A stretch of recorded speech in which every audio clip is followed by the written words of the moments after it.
Assalamualaikum warahmatullahi wabarakatuh. Sebelumnya, perkenalkan, nama saya yaitu Dina Rizka Amelia Mustika dengan teman saya yaitu Lailatul Fitriah. Izinkan kami untuk mempresentasikan hasil diskusi dari kelompok kami yang berjudul Traktat Lombok Studi Kasus Penyadapan Pemerintah Australia yang Melanggar Kerjasama Keamanan Antara Indonesia dengan Australia. Di sini kami membuat video ini bertujuan untuk memenuhi tugas Project Based Learning mata kuliah Hukum Perjanjian Internasional. Kalian tahu nggak sih tentang kasus penyadapan Presiden Susilo Bambang Yudhoyono pada tahun 2013 yang disadap oleh pemerintahan Australia? Untuk kasus lebih lengkapnya, yaitu hubungan bilateral Indonesia dengan Australia di tahun 2013 sempat terjadi konflik ketegangan diplomasi.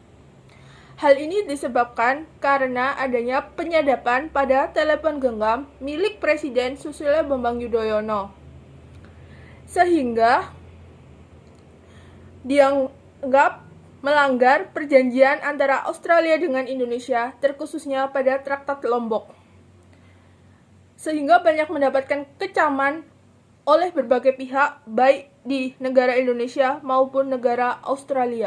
Kalian tahu nggak sih penyebab adanya kasus tersebut itu apa? Jadi, kasus penyadapan terhadap telepon genggam Presiden Susilo Bambang Yudhoyono oleh pemerintah negara Australia disebabkan oleh intervensi politik terkhusus dalam hubungan diplomasi.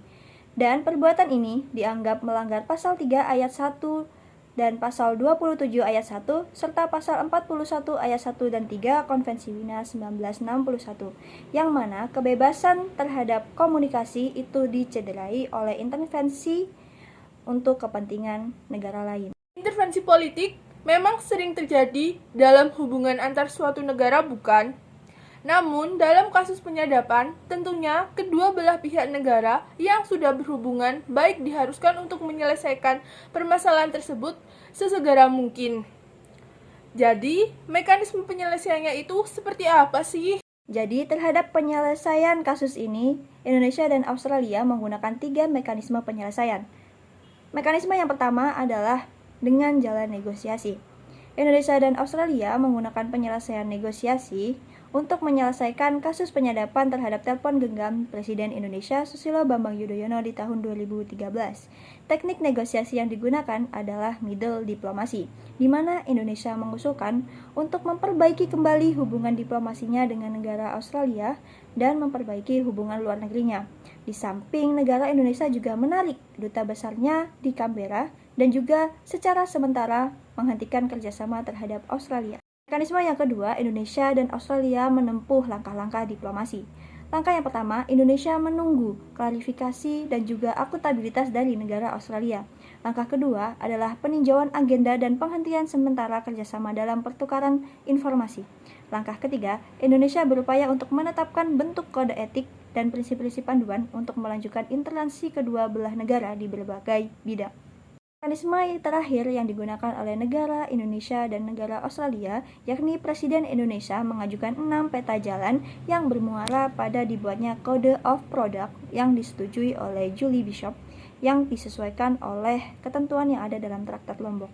Jadi pada intinya mekanisme penyelesaian ini menggunakan jalur damai sesuai dengan apa yang telah ditentukan dan dituliskan dalam Traktat Lombok tersebut.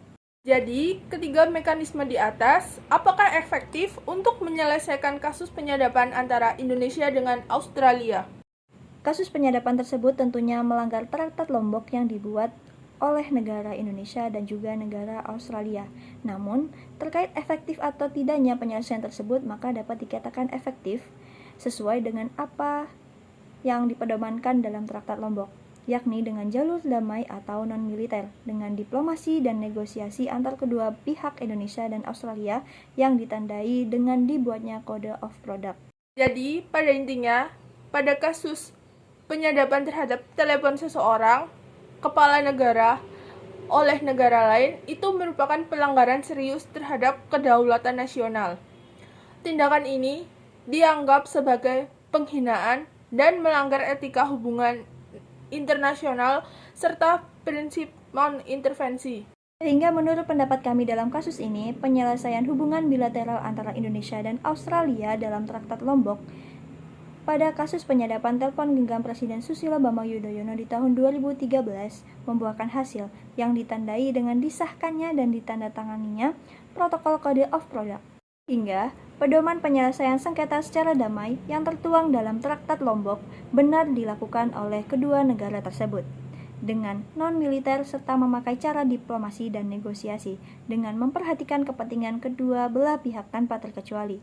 Sehingga di masa mendatang hal ini dapat dicegah untuk terjadi kembali.